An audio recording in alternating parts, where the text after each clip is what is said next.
Hi friends, தமிழக வெற்றிக் கழகத்தை சேர்ந்த ஆதவ் அர்ஜுனா அவர்கள் புஷி ஆனந்த் அவர்களோட பேசிட்டு வர்ற மாதிரியான ஒரு வீடியோ வெளியாகி மிகப்பெரிய கான்ட்ரவர்சி ஆயிருக்கு. அதாவது அண்ணாமலை அண்ட் எடப்பாடி பழனிசாமி அவர்களை ஒருமையில பேசிட்டாரு. ஸோ அந்த வீடியோ வைரல் ஆனதை அடுத்து ஆதவ் அர்ஜுனா அவர்கள் வருத்தம் தெரிவிச்சிருக்காரு. அதாவது என்னோட தனிப்பட்ட உரையாடல் காணொலி ஒன்று பொது வெளியில வந்துடுச்சு. அண்ட் என்னோட அரசியல் பயணத்துல யார் மீதும் நான் தரமற்ற விமர்சனங்களை வச்சதில்லை.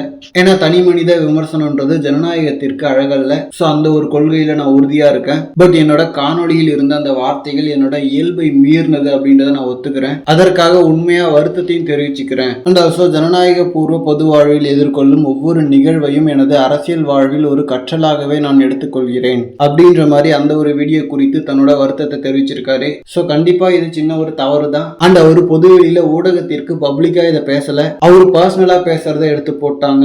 ஏன்னா பர்சனலா பேசிக்கிறதுல அவங்க தனி மனித விருப்பம். பட் ஆதவ் அர்ஜுனா அவர்கள் பண்ண தப்பு நம்மளை சுத்தி கேமரா இருக்கு, பொதுவெளியில இருக்குன்றத மறந்து பேசினது தான். தளபதியோட கட்சியில முக்கிய பொறுப்புல இருக்கிறதால அவங்கள சுத்தி கேமரா இருக்குன்ற அவேர்னஸ் இருந்திருக்கணும். பட் தவறான வார்த்தைகள் அந்த மாதிரிலாம் எதுவுமே யூஸ் பண்ணல. பட் ஒருமையில பேசினதை அவாய்ட் பண்ணிருக்கலாம். பட் தவறுகள் நடக்க தான் செய்யும். அதை புரிஞ்சுக்கிட்டு வருத்தமும் தெரிவிச்சிருக்காரு. ஸோ அது பாசிட்டிவான விஷயம். ஏன்னா பொது மேடைகள்ல ஆபாசமா பேசுறவங்களே மன்னிப்புலாம் கேட்கறது இல்ல. ஸோ ஒரு தவறு நடந்துச்சு, அதை அக்செப்ட் பண்ணிக்கிட்டு வருத்தம் தெரிவிச்சிட்டாரு. அண்ட் டிவிக்கு அண்ட் ஏடிஎம்கே கூட்டணி வைக்க வாய்ப்பு இருக்கா அப்படின்னு சொல்லிட்டு டாக்ஸ் போயிட்டு இருக்கிற இந்த ஒரு டைம்ல இந்த மாதிரி ஒரு இஷ்யூ வந்து இன்னும் வருத்தமா இருக்கு. தளபதிக்கும் கண்டிப்பா டிசப்பாயின்மெண்டா இருந்திருக்கும். பட் இனி வரும் காலங்களில் இன்னும் கேர்ஃபுல்லா இருக்கணும். அண்ட் ஆல்ரெடி தளபதி சொன்னதுதான் டீசன்ட் அட்டாக் டீசன்ட் அப்ரோச். இதை டிவிகேல இருக்கிற எல்லாரும் ஃபாலோ பண்ணாலே போதும். அண்ட் இதுக்காக தளபதி எடப்பாடி பழனிசாமி அவர்களுக்கு கால் பண்ணி வருத்தம் தெரிவிச்சாரு அப்படின்ற மாதிரி ஒரு ஃபேக் நியூஸ் பரவிட்டு இருக்கு. தமிழக வெற்றி கழகம் சார்பில் அந்த மாதிரிலாம் தளபதி யாருக்கும் கால் பண்ணலன்னு சொல்லிட்டு இதை தெளிவுபடுத்தியிருக்காங்க. அண்ட் ஆதவ் அர்ஜுனா அவர்கள் பண்ண ஒரு சின்ன மிஸ்டேக்கு